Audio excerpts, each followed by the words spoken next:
Hello, welcome back to the James Rambling Reviews for yet another episode. In today's episode, I'm actually going to be reviewing for you the Lilo and Stitch movie because it's from 2002 and I just felt like, well, I'm going to watch this movie again because it's been a while, and I actually am going to be seeing the new version tomorrow because I actually think that the trailer looked a little bit interesting, so there's all of that, and we'll get into that when I watch the new version and things.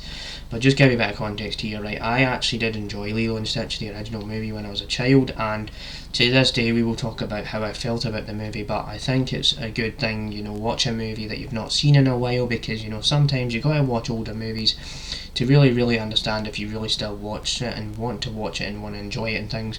And also, yeah, the reason why I watched it was because of the new version, so that's pretty much the basic understanding of the context here.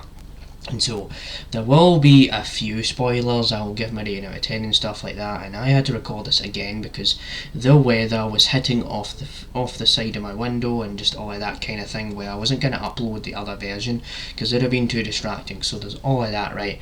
So what you've got here is you've got his character. He's not actually called Stitch until later on in the movie. It's like called Operation 626, I believe. And so you've got like Captain Gantu and these other like generals, and it's kind of like this sci-fi experience adventure where these villains want this animal to suffer. They do not want this animal to have a family. They, all of this stuff like that. They want the bad guys just do not want anything good to come of any of this.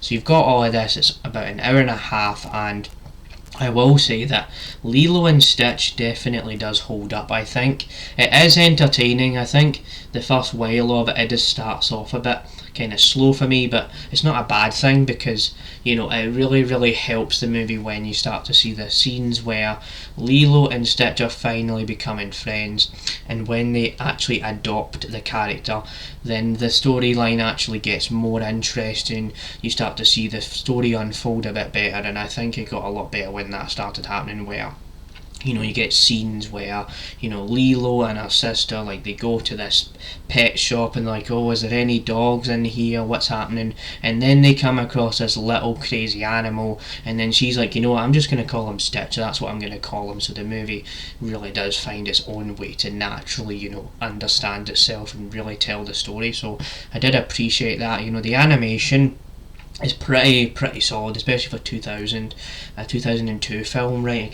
kind of flows there and flows very naturally, and it all looks kind of pretty, especially when you've got scenes where Stitch has got himself all green and brighten up, like all lit up and all of that, like all of that stuff where you have all of that. Yeah, that was pretty cool. And then it's pretty fun action towards the end of the movie as well, where Lilo and Stitch, they get into this conflict with one of the characters that tries to come into the house after her sister gets a job down the road, and it's like, okay, they throw like the car at the character and all of that. Like, that was funny, that was entertaining, and I just think the voice actor for Stitch, they just really have a fun time, and it's a really fun movie in that aspect, and it delivers a fun family experience adventure for these characters, and it is a really enjoyable film. So it's not a masterpiece, as obviously the pacing issues, well, even the pacing is a bit strange, but it's just kind of one of these older films that just figures itself out as it goes along. It's not trying to have a super duper insanely complex structure because it's a kids movie, so it can't be absolutely convoluted or anything, but honestly just an enjoyable watch.